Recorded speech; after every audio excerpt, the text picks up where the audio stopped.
Morning dear students. हमने chapter number 4 major land forms पढ़ा है।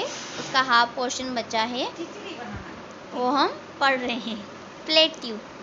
अ plateau is a high land area with a flat top.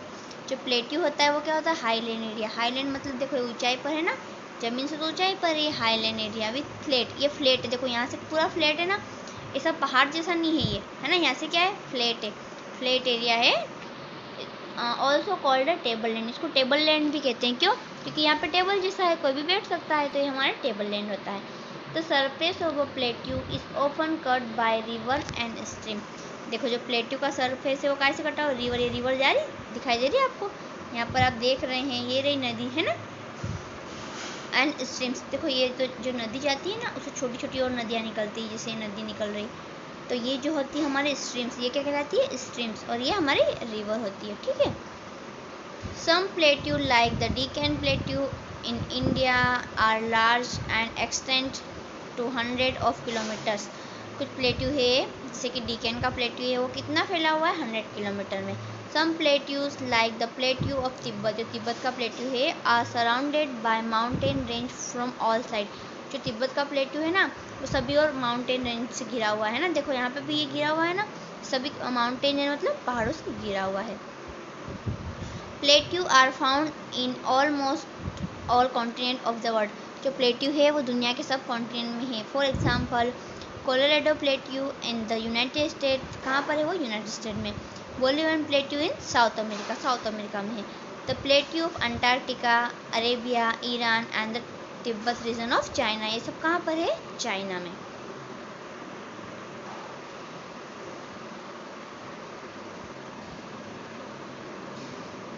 Sorry, dear friends. Plain are a bold, flat and low-lying surface of land. जो plane होते हैं वो कैसे होते हैं? देखो ये तो हमारे हो गए प्लेन। क्या हो गई हमारे?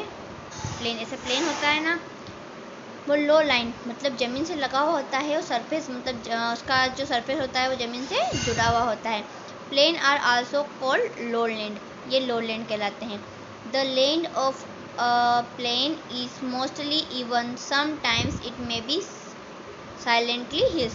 कभी कभी ये थोड़ी ऊंचाई पर रहते हैं, पर ज़्यादातर ये कितने लो लैंड, मतलब कि ये तो हमारे माउंटेन ये हमारे ऊंचे होते हैं ना, और ये हमारा ऊंचा है, बट ये हमारा यहाँ से प्लेन है, तो हमारा प्लेट्यू हो गया। और जो प्लेन्स होते हैं वो पूरी तरीके से प्लेन होते हैं। Most plain in the world are from by the deposits of river. For example the northern plain of India. मतलब कि ज़्यादातर जो प्लेन्स होते हैं वो कहाँ पर होते हैं? नदियों के आसपास होते हैं। The river deposit sand. जो रिवर नदी के पास क्या होता है? सैंड मत वेट यहाँ पर से हम the river deposit sand. Sand मतलब क्या होती है? रेत। मड मतलब होता है कीचड़ जो होता है ना वो। और सिल्ट मतलब जो छोटे छोटे पत्थर नहीं होते टुकड़ों में, वो होते हैं। That they carry on their bank. जो नदी है, ठीक है, ये उसका किनारा है ना। बैंक मतलब किनारा होता है। बैंक ऑफ रिवर मतलब नदी का किनारा। तो नदी के किनारों पर क्या होता है बेटा? रेत होती है, सैंड होती है, मड कीचड़ होता है, और छोटे छोटे पत्थर होते हैं, ठीक है।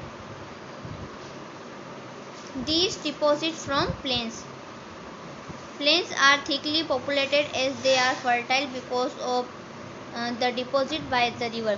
जो नदी है ना, नदी है, ये नदी के आसपास क्या है? मिट्टी है, कीचड़ है, रेत है, छोटे पत्थर है, उनसे क्या निर्माण हो जाता है? प्लेन्स का, है ना। यहाँ पे प्लेन्स बन गए हैं, मतलब कि जो मैदान, हिंदी में हम कहते हैं मैदान। अब मैदान की भूमि बहुत उपजाऊ हो जाती है। क्यों? क्योंकि जो हमारी नदी है, उसके अंदर सब चीज़ मिल ही जाते हैं, तो प्लेन्स की जो भूमि होती है वो उपजाऊ होती है, फर्टाइल हो जाती है। Because of deposit of river, क्योंकि रिवर के पास क्या क्या होता है? ये चीज़ें होती है ना। Life is easier as compare to that on mountain. मतलब माउंटेन से तो यहाँ पर लाइफ इजी होती है। माउंटेन तो ऊंचाई पर होते हैं, वहाँ पर हम चीज़ें ले जा नहीं सकते, ला नहीं सकते, खाने पीने की दिक्कत होती है। पर जो प्लेन्स है वो तो नदी से लगे हुए हैं ना, यहाँ नदियाँ हैं, और नदी के किनारे पर हर चीज़ मिल जाती है। प्लेन्स में be found along a coast of an island. अब देखो जो आइलैंड क्या होता है? सब तरफ पानी है, पानी से घिरा हुआ होता है, बीच में भूमि होती है, वो हमारी क्या कहती है? आइलैंड होती है। और हमारा कोस्ट क्या होता है, जो सी एरिया, समुद्र के पास, जैसे कि ये है समुद्र, ठीक है, ये बीच में लाइन है ना। और इस साइड का जो एरिया है वो हमारा क्या कहलाता है, कोस्ट, है ना। सॉरी, कोस्ट मिस्टेक लिख दिया मैंने। ये हमारा हो गया कोस्ट, कोस्टल प्लेन जिनको हम कहते हैं ना ये। और ये सी एरिया, समुद्र के पास का जो किनारा होता है, सी के पास का जो एरिया होता है वो हमारा कोस्ट कहलाता है। और आइलैंड आपको पता है ना कि चारों ओर पानी से घिरा हुआ रहता है, बीच में एक टापू सा होता है बना हुआ, वो आइलैंड कहलाता है। A coastal plains in a stretch of lowland along a sea coast which slopes toward the sea. अब देखो ये जो क्या कह रहा है कि यहाँ पर बीच में ज़मीन जो भी लाइन है और यहाँ पर सी है, सी मतलब समुद्र, और यहाँ पर हमारा क्या है, ये है कोस्ट, कोस्टल प्लेन या कोस्टल एरिया। अब देखो ये समुद्र, समुद्र में क्या है, पानी, और जो पानी इधर जाता है ना, समुद्र से पानी तो इधर जाएगा इसलिए हमारे कोस्टल एरिया में, बट यहाँ पर स्लोप है, ढलान है, तो ढलान से पानी वापस कहाँ आ जाता है, समुद्र में आ जाता है। पानी उधर जाता है, समुद्र की लहरें उठती है तो पानी उधर जाता है, पर जो हमारे कोस्टल प्लेन्स है वो थोड़ी ऊंचाई पर है ना, तो जो पानी यहाँ पर स्लोप ढलान सा होता है तो पानी वापस समुद्र में आ जाता है। द स्लोप्स टुवर्ड द सी, जो स्लोप से वापस सी में आ जाता है। The Atlantic coastal planes is a good example of fertile and when populated coastal planes. जो अटलांटिक कोस्टल प्लेन्स है ना वो अच्छा एग्जाम्पल है, फर्टाइल मतलब जहाँ पर हम खेती कर सकते हैं, भूमि उपजाऊ होती है ना, उसका एक अच्छा एग्जाम्पल है। It lies along the eastern shore of North America from Nova Scotia to Florida. Inland plains में be found at higher altitude. इसका मतलब क्या होता है, हाइट, इसका मतलब होता है हाइट, मतलब ऊंचाई पर होते हैं। जो इंलैंड में प्लेन्स वो कहाँ पर पाए जाते हैं, ऊंचाई पर पाए जाते हैं। इम्पोर्टेंस ऑफ प्लेन्स, अब प्लेन्स के इम्पोर्टेंस के बारे में पढ़ते हैं। Plains are area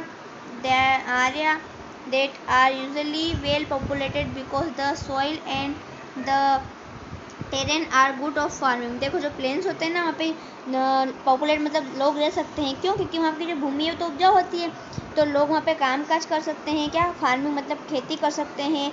agriculture because the major occupation the people living in the plains, मतलब प्लेन्स के आसपास रहने वाले लोग क्या करते हैं, खेती करते हैं। और टेरिंग का मतलब होता है, जो हम बोल रहे हैं ना कि वहाँ पे जो भूमि उपजाऊ है वहाँ पर खेती का काम कर सकते हैं वो, और जो पशु होते हैं उनको चराई भी करा सकते हैं ना। प्लेन्स पर जो वनस्पति उगी होती है वो पशु खा भी सकते हैं, और वहाँ पर जो पास में नदियाँ है तो किसान वो खेती भी कर सकते हैं। Roads and railway are easily built between rural towns and cities. जो रोड है ना, जो शहर है वो उनके किनारे आसानी से बच सकते हैं। Most of the big cities and towns are found in the plain. ज़्यादातर बिग सिटी जैसे कि हमारे मुंबई हो गया, दिल्ली हो गया, कोलकाता हो गया, ये प्लेन्स के किनारे हैं। प्लेन मतलब मैदान है ना, मैदानी जगह पर। Large industry such as textile, automobiles, iron and steel have developed in the plains because of connectivity and transport facility. देखो ज़्यादातर जो हमारी कंपनियां हैं ना, टेक्सटाइल की, ऑटोमोबाइल की, आयरन की, ये सब प्लेन्स के किनारे हैं, मतलब मैदानी भाग पर है। क्यों, क्योंकि वहाँ पर आसानी से जा सकते हैं, ट्रांसपोर्ट की फैसिलिटी भी मिल जाएगी। इसके बाद आता है डेजर्ट।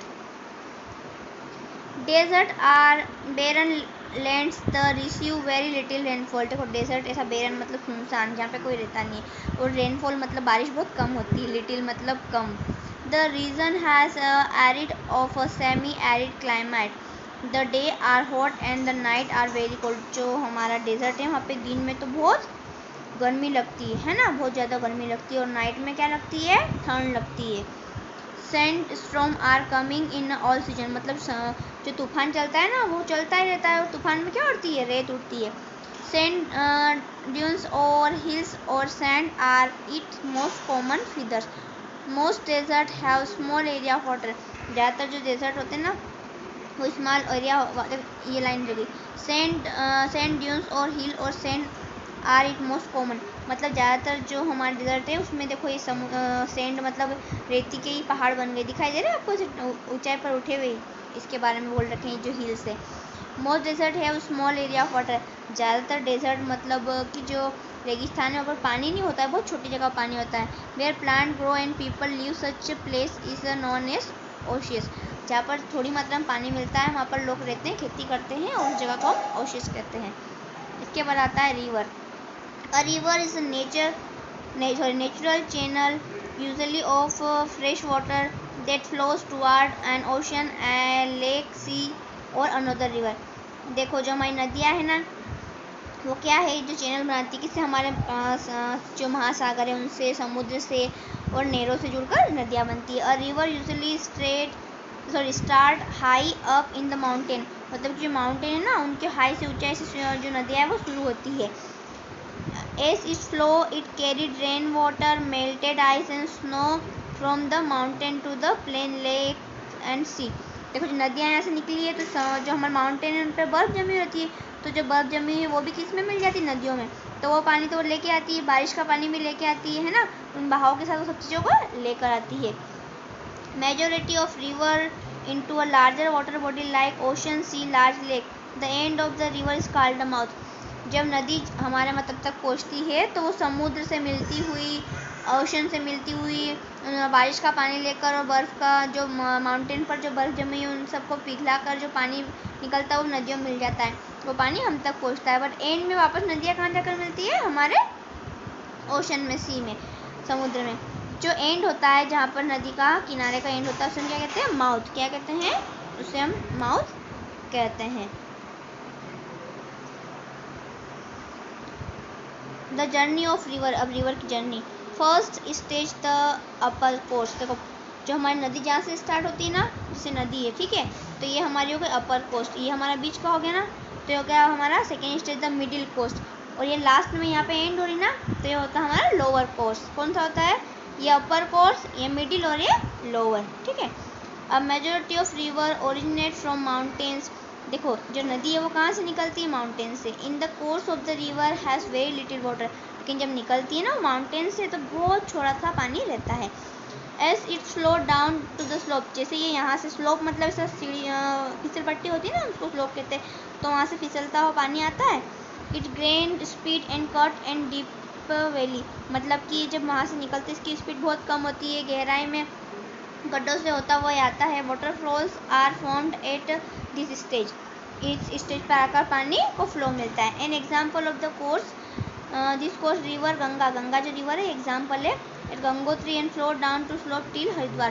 गंगा जब गंगोत्री निकली तब बहुत छोटी सी पतली सी धारा निकली है, लेकिन गंगोत्री में जाके वो गंगोत्री से निकली है और हरिद्वार में आप जाके देखो तो वो बड़ी धारा में मिक्स हो जाती है ना।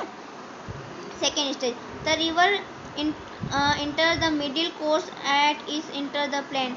जब वो वहाँ से देखो यहाँ से माउंटेन्स तो निकल गई तो उसकी हो गई अपर कोर्स, लेकिन वो बहती बहती प्लेन्स तक आई तो वो उसकी हो गई second middle course. As the river now flows on the flat surface. अब उसको पता है कि उसको फ्लैट सरफेस पे कैसे होना है, उसका थोड़ा स्पीड बढ़ जाती है, सरफेस स्पीड लेसन स्पीड बढ़ जाती है। The river no now minders and forms loops.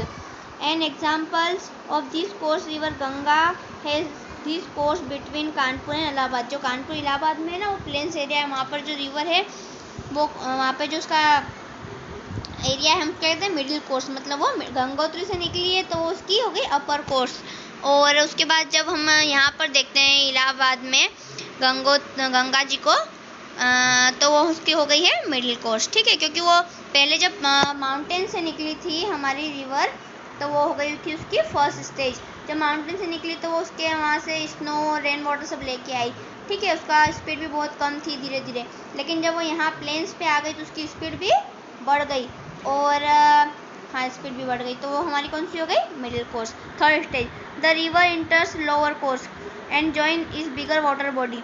पर लास्ट में बहुत ज़्यादा उसका बहाव बढ़ जाता है, वो किस में जाके मिल जाती है, नदी जाकर समुद्र में मिल जाती है, तो वो हो गई last stage. This speed river extremely slow and it divide into many channel. इसकी स्पीड कम हो जाती है और अलग अलग धाराएं बन जाती है। This form A delta. Delta बनता है triangle shape near the mouth of the river. जो एंड में जो उसका माउथ होता है ना रिवर का, वहाँ पर क्या बन जाता है, डेल्टा बन जाता है ट्राइंगल शेप में।